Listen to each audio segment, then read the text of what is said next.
Hello everyone, welcome back to my channel Shibu Classes. I am Shivangi Gupta and today we will continue our chemistry chapter Atoms and Molecules. This is the class 9th chapter. In the previous class, we had discussed about Dalton's atomic theory, and laws of chemical combinations. And in today's class, we will discuss about atoms, atomic mass unit and many more things. At first, we will see what is an atom. Atom होता क्या है? मैं आपको previous classes में भी बता चुकी हूँ कि एटम वो एक छोटी से छोटी यूनिट है. फॉर एग्जाम्पल, अगर इस मार्कर को हम जो है तोड़ने जाएंगे, इसको तोड़ते रहेंगे तो एक स्टेज ऐसी जरूर आएगी, एक चीज हमें, एक पार्टिकल ऐसा हमें जरूर मिलेगा जो कि अनब्रेकेबल होगा, जिसको तोड़ा नहीं जा सकता, और वो होगा एटम. सो एटम क्या होती है? एटम क्या होता है? Atom is the smallest unit of any matter. Atom जो है किसी भी मैटर की सबसे छोटी स्मॉलेस्ट यूनिट होती है into which matter can be divided, जिसमें मैटर को डिवाइड किया जा सकता है. एटम वो सबसे छोटी यूनिट होती है. और एटम क्या होता है? अनब्रेकेबल होता है. आप उसको बाय फिजिकल मेथड्स इजीली नहीं तोड़ सकते हो. अच्छा देखिए, ये जो यहाँ पर आपको दिख रहा है, ये एटम का स्ट्रक्चर है. वैसे तो जो एटम का स्ट्रक्चर है चैप्टर 4 में डिस्कस किया गया है, स्ट्रक्चर ऑफ द एटम. नाम ही चैप्टर का स्ट्रक्चर ऑफ द एटम है. बट आज की क्लास में मैं थोड़ा सा इसको डिस्कस करना चाहूंगी, बिकॉज आज की क्लास में हम जो है एटॉमिक रेडियस के बारे में, एटॉमिक मास के बारे में पढ़ने जा रहे हैं. तो एटॉमिक मास और एटॉमिक रेडियस को पढ़ने से पहले आपको पता तो होना चाहिए ना कि एटम दिखता कैसा है. देखिए, एटम जो होता है उसके बिल्कुल बीच में यहाँ पर ये जो आपको ब्लैक स्पॉट दिखाई दे रहा है, इसको हम कहते हैं nucleus. This is called nucleus. Nucleus के आसपास जो आपको ऐसे रिंग्स दिखाई दे रही हैं, इन्हें शेल्स कहा जाता है, और शेल्स के अंदर होते हैं electrons. This is the basic structure of atom.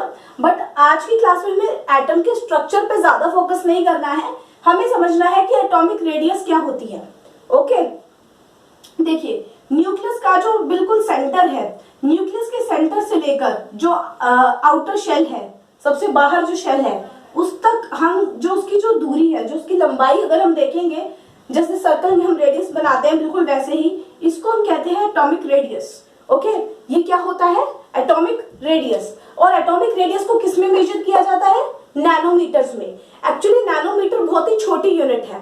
आपने पढ़ा होगा किलोमीटर, मीटर, सेंटीमीटर, मिलीमीटर. ठीक है, मिलीमीटर के बाद आता है माइक्रोमीटर, और माइक्रोमीटर के बाद आता है नैनोमीटर. सो एटम क्योंकि बहुत छोटे होते हैं तो उनको नैनोमीटर्स में मेजर किया जाता है.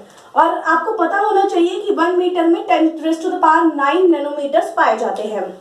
10⁹.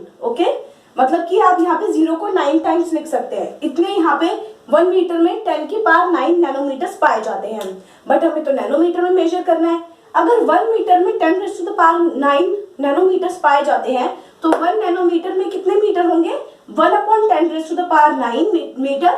और हम इसको ऐसे भी लिख सकते हैं 10⁻⁻9 मीटर. इस तरह से हम लिख सकते हैं. तो यहाँ पर देखिए, मैंने दो एटम्स का साइज लिखा है. एक तो एटम ऑफ हाइड्रोजन. हाइड्रोजन का जो एटम होता है उसका साइज क्या होता है? 10⁻⁻10 मीटर. और वाटर का जो मॉलिक्यूल होता है, आपको पता है वाटर का मॉलिक्यूल, एक मॉलिक्यूल उसका H2O है, क्योंकि जो वाटर है वो एक कंपाउंड है. वाटर क्या है? कंपाउंड है. अब कंपाउंड है तो उसमें एक से ज्यादा एलिमेंट्स होंगे ना. तो हाइड्रोजन भी एक एलिमेंट है, ऑक्सीजन भी एक एलिमेंट है, दोनों को कंबाइन करके बनता है वाटर. तो वाटर के एक मॉलिक्यूल का कितना होता है atomic radius? This is 10⁻⁻9 metre. ये इनका एटॉमिक रेडियस हमने यहाँ डिस्कस किया है. अब इसके बाद देखिए, ये जो ना पूरा वर्ल्ड है, पूरा वर्ल्ड ही मैटर से बना हुआ है. और मैटर की सबसे छोटी यूनिट क्या है? एटम है. तो अब ये जैसे हाइड्रोजन है, ऑक्सीजन है, पोटेशियम है, कैल्शियम है, नाइट्रोजन है, जो भी है, चाहे वो गैसेस हो, चाहे वो सॉलिड्स हो या वो लिक्विड्स हो, सभी मैटर है. और वो मैटर किससे बने हैं? छोटे छोटे एटम्स से मिलकर बने हैं.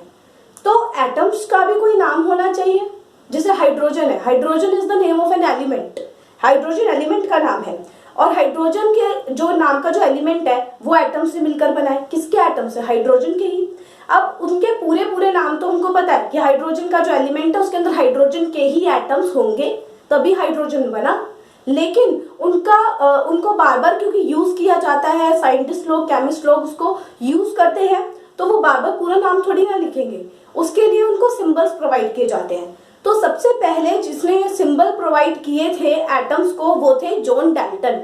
ओके, जॉन डाल्टन ने एक्चुअली क्या किया था, जैसे कि ये देखिए, उन्होंने कहा था जो हाइड्रोजन है ना, हाइड्रोजन का उन्होंने कोई शॉर्ट फॉर्म नहीं बताई, ठीक है, बल्कि उन्होंने एक सिंबल ऐसा दिया, वो ये इस तरह का सिंबल उन्होंने दिया, बीच में डॉट है और उसके आसपास एक रिंग है। ओके, कार्बन का उन्होंने इस तरह से कुछ दिखाया, एक डार्क सर्कल है, ठीक है। तो उन्होंने क्या किया था, एक तरह से इस तरह के सिंबल दिए थे उन्होंने, जो कि बाय नेम नहीं थे।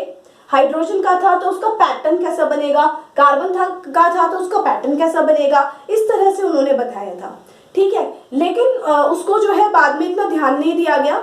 बाद में ना एक बर्जीलियस नाम के इंसान थे, उन्होंने कहा कि जब भी किसी एलिमेंट को सिंबल प्रोवाइड करना है ना, या किसी एटम को जो सिंबल प्रोवाइड करना है, तो वो उसी एलिमेंट के नाम के शुरू के एक या दो लेटर से मिलकर बना होना चाहिए। फॉर एग्जाम्पल, जैसे जो हाइड्रोजन है उसको हम H से सिंबलाइज करते हैं, कैपिटल H से, एल्यूमिनियम को कैपिटल A और स्मॉल l से, ठीक है। इससे ना इनको यूज करना काफी आसान हो जाता है। जब भी हम कोई केमिकल फॉर्मूला लिखते हैं, केमिकल फॉर्मूला बनाते हैं, इक्वेशंस को बैलेंस करते हैं, आगे जाके कोई भी जब हम काम करते हैं तो उसमें हम जो है सिंबल्स का ही यूज करते हैं, बार बार पूरा नाम नहीं लिखते किसी भी एलिमेंट का या कंपाउंड का, ठीक है। लेकिन अब नाउअडेज जो संस्था है जो कि ये देखती है कि क्या नाम रखा जाना चाहिए किसी भी एलिमेंट का, जो एलिमेंट, कंपाउंड या किसी भी तरह के मॉलिक्यूल का नाम अप्रूव करती है, उस संस्था का नाम है IUPAC। This is very important, ठीक है। IUPAC full form is international union of pure and applied chemistry. यही देखती है कि किस एलिमेंट या कंपाउंड का क्या नाम रखा जाना है। फॉर एग्जाम्पल, जैसे हाइड्रोजन के लिए कैपिटल H है, एल्यूमिनियम के लिए कैपिटल A और स्मॉल l है। देखो ये बात भी ध्यान देने वाली है कि एल्यूमिनियम के लिए हमने Al यूज किया तो A should be capital but L should be smaller. Okay, A जो है फर्स्ट लेटर जो है वो अपर केस में होना चाहिए, उसके बाद वाला जो लेटर है वो स्मॉलर केस में, लोअर केस में होना चाहिए, छोटा होना चाहिए, ठीक है। जैसे कोबाल्ट है, कोबाल्ट में capital C then small O, ऐसे नहीं लिखेंगे capital C and capital O, वो गलत माना जाएगा। क्या लिखेंगे, capital C and small O। जैसे कॉपर है, अब देखो जो कॉपर है ना, कॉपर का नाम कैसे रखा गया कि जहां वो मिला वो सिप्रस नाम की जगह पे मिला था, तो उससे उसका नाम जो है कॉपर पड़ गया था। और जो उसका सिंबल है वो CO नहीं है, CU है। अगर कॉपर का सिंबल भी हम CO रख देंगे तो कोबाल्ट कॉपर में फर्क क्या रह जाएगा, ठीक है। इसलिए कॉपर का जो सिंबल था वो capital C then small u। Carbon का सिंबल रखा गया सिर्फ कैपिटल C। आयरन, आयरन का लैटिन नेम है ना फेरम है, आयरन का लैटिन नेम फेरम है, तो उसके हिसाब से उसका नाम, उसका सिंबल रखा गया capital F then small e। Okay, इस तरह से हर एलिमेंट का नाम कुछ ना कुछ रखा गया। लेकिन आपको ये नाम याद कैसे रखना है इसकी टेंशन लेने की जरूरत नहीं है। आगे जाके जब आप बार बार इनका यूज करेंगे, केमिकल फॉर्मूलाज जब आप बनाना सीखेंगे तो उसमें अपने आप आपको इनके सिंबल्स लर्न हो जाएंगे। सो इसकी टेंशन नहीं लीजिएगा कि कैसे हम इनके सिंबल्स को याद रखेंगे। ओके, सो इस तरह से ये छोटा सा इंट्रोडक्शन था कि एटम क्या है, एटम का स्ट्रक्चर थोड़ा सा मैंने बताया, एटॉमिक रेडियस क्या होता है, और एटॉमिक रेडियस के बाद हमने देखा कि एटम्स को नाम कैसे दिया जाता है या सिंबल उनके कैसे बताए जाते हैं कि सिंबल क्या रखने चाहिए। ओके, तो चलिए अब हम बात कर लेते हैं सबसे इंपॉर्टेंट चीज की, जिसका नाम है atomic mass. Okay, atomic mass कैसे निकाला जाता है। Okay, let's discuss it. So what is atomic mass. Atomic mass है क्या, देखिए जैसे हम किसी भी चीज का मास निकालते हैं, फॉर एग्जाम्पल किसी भी चीज का मास, नॉर्मल मास है तो हम किलोग्राम में मेजर करते हैं या ग्राम में मेजर करते हैं उसको। लेकिन जो एटम है, एटम एक बहुत ही छोटी चीज है, ठीक है। अगर हमें उसका मास निकालना है तो उसके लिए हमें यूनिट कौन सी यूज करनी चाहिए। जैसे अगर आप कुछ मेजर कर रहे हो, कुछ तोल रहे हो, अगर आप राइस मेजर करते हो तो किलोग्राम में मेजर करते हो, दूध मेजर करते हो तो लीटर या मिलीलीटर में मेजर करते हो।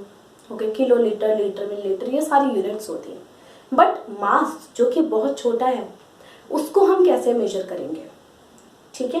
क्वेश्चन आज का हमारा यही है कि हमारे एटॉमिक मास की यूनिट क्या होगी। Means we are going to talk about atomic mass unit.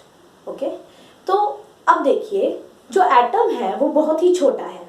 Okay, सो सबसे पहले तो जो डाल्टन जी थे जिन्होंने कि हमको पोस्टुलेट्स भी दिए थे, डाल्टन एटॉमिक थ्योरी दी थी, और जो लॉज थे, लॉज ऑफ केमिकल कॉम्बिनेशंस, उसमें जो दो लॉज थे, laws of conservation of law of conservation of mass and law of constant proportion, उसमें क्या बताया गया था कि जब बिफोर रिएक्शन दो अलग अलग एलिमेंट्स का जो मास होता है उनको प्लस किया जाए, या आफ्टर रिएक्शन देखा जाए तो उनका मास सेम रहता है।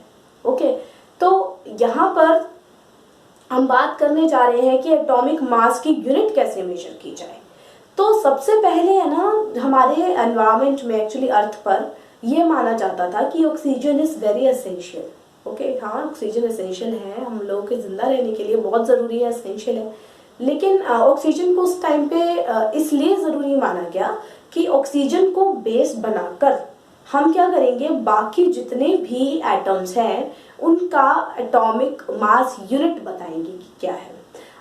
फॉर एग्जाम्पल कि जैसे मान लीजिए एक सब्जी बेचने वाला आता है, उसके पास मेजर करने के लिए वो जो होते हैं ना बाट जिसको बोलते हैं, जो कुछ किलोग्राम ग्राम इन सब में होते हैं, वो नहीं है उसके पास। ओके, सो क्या करेगा, मान लीजिए उसके पास कुछ पोटैटोज हैं, उसने क्या किया, वन पोटैटो को वन ग्राम का मान लिया, वन पोटैटो को 1 ग्राम का मान लिया, उसको एक तरफ रखता है, दूसरी तरफ कोई और वेजिटेबल रखता है, उसके हिसाब से उसको मेजर करता है। ओके, तो यहाँ भी क्या किया गया, सबसे पहले ऑक्सीजन को इतना इम्पोर्टेंट माना गया। एक्चुअली ऑक्सीजन जो होती है उसका एटॉमिक मास जो होता है वो 16 होता है। ठीक है, तो इसको क्या किया गया, पहले ये किया गया कि जो ऑक्सीजन है उसका एटॉमिक मास 16 है, तो ऑक्सीजन को ही 16 पीसेस में डिवाइड किया गया। ऑक्सीजन को 16 पीसेस में डिवाइड किया गया और उसके 1 पीस के अकॉर्डिंग बाकी चीजों को मेजर किया जाने लगा। ठीक है, जैसे कि अगर मैं ऑक्सीजन के एक पीस के सामने कितने पोटैटोज रख सकती हूँ। फॉर एग्जाम्पल अगर मेरे पास एक पीस है ऑक्सीजन का, यानी 1/16 ऑफ ऑक्सीजन है, एक पीस मतलब 1/16 ऑफ ऑक्सीजन, तो 1/16 ऑफ ऑक्सीजन या 1 पीस ऑफ ऑक्सीजन में कितने मैं पोटैटोज रख सकती हूँ। फॉर एग्जाम्पल मैंने उसमें 2 पोटैटोज रखे। ओके, इट मीन्स कि 1/16 of oxygen is equal to 2 potatoes. Okay, इस तरह से। ओके, और जैसे कि हो सकता है कि या फिर मुझे 4 पोटैटोज का करना है या 4 अनियंस का करना है, कि 4 अनियंस मैंने रखी तो उसके लिए मुझे कम से कम 3 पीसेस रखने पड़े, 3 पीसेस रखने पड़े 4 अनियंस के लिए। सो उसमें मैं कहूंगी कि atomic mass of 1 onion is 3/4। ये 4 इसके नीचे चला जाएगा। Atomic mass of 1 onion is 3/4 pieces. Okay, लेकिन फिर कुछ ही टाइम बाद ऑक्सीजन को बेस नहीं माना गया। ये पाया गया कि जो कार्बन है ना, वो हमारी अर्थ पर बहुत ज़्यादा क्वांटिटी में अवेलेबल है। और कार्बन वो है, कार्बन एक ऐसा एलिमेंट है जो कि बॉन्ड्स बनाकर एक कार्बन चेन बनाकर कई तरह के कंपाउंड्स में बना सकता है। और कार्बन बहुत ज़्यादा मात्रा में अवेलेबल भी था। और कार्बन भी 2 तरह का, एक जिसका मास था 12 और एक जिसका मास था 14। तो जिसका मास 12 था ना, वो हमारे एनवायरनमेंट में बहुत ज़्यादा मात्रा में अवेलेबल था। ठीक है, तो उसको भी इसी तरह से किया गया कि एक कार्बन, 1 कार्बन जो है उसका 12 है मास। ठीक है, तो इसका 1 पीस लिया गया, इसको एक कार्बन को 12 टुकड़ों में बांटा गया। ओके, और हर एक पीस को एक मेजरमेंट यूनिट कितने लिया गया, 1 पीस को। Okay, so 1 piece is equal to 1 hydrogen, यानी कि उसको फिर मेजर किया तो पता चला कि 1 पीस जो है वो 1 हाइड्रोजन के बराबर है। ओके, और यानी कि हाइड्रोजन का एटॉमिक मास क्या है, ओनली 1। ओके, तरह से जब उस नाइट्रोजन की बारी आई तो पता चला कि हमें वन नाइट्रोजन को मेजर करने के लिए 14 पीस रखने पड़ेंगे फॉर वन नाइट्रोजन। देखिए यहाँ ध्यान दीजिए, एक हाइड्रोजन के लिए हमें एक पीस रखना पड़ा, वन नाइट्रोजन के लिए हमें 14 पीसेस रखने पड़े। तो नाइट्रोजन का एटॉमिक मास क्या हो गया? नाइट्रोजन का एटॉमिक मास हो गया 14 एटॉमिक मास यूनिट, 14 हो गया इसका एटॉमिक मास। ओके, अब ये जो हम कर रहे थे, हम एक्चुअली में कर क्या रहे थे, ये हम जितने भी एलिमेंट्स हैं, ओके, उन सब को सिर्फ कार्बन को बेस बनाकर उन सब का मास बता रहे थे। यानी कार्बन को हमने कार्बन के 1 पार्ट को 12 कार्बन का मास है, यानी 1/12 ऑफ कार्बन को मेजरिंग यूनिट मान लिया। और हमने देखा कि एक हाइड्रोजन के लिए हमें कितने पीसेस ऑफ कार्बन रखने पड़ेंगे, एक नाइट्रोजन के लिए कितने पीसेस ऑफ कार्बन रखने पड़ेंगे, ऑक्सीजन के लिए कितने पीसेस ऑफ कार्बन रखने पड़ेंगे। इस तरह से करके हमने सभी को कार्बन की टर्म्स में, ठीक है, तो इस तरह से हमने क्या किया, कार्बन को बेस माना और कार्बन के 1/12 या तो ऐसे बोलो 1 पीस ऑफ कार्बन, नहीं तो हम ऐसे कह सकते हैं 1/12 ऑफ कार्बन।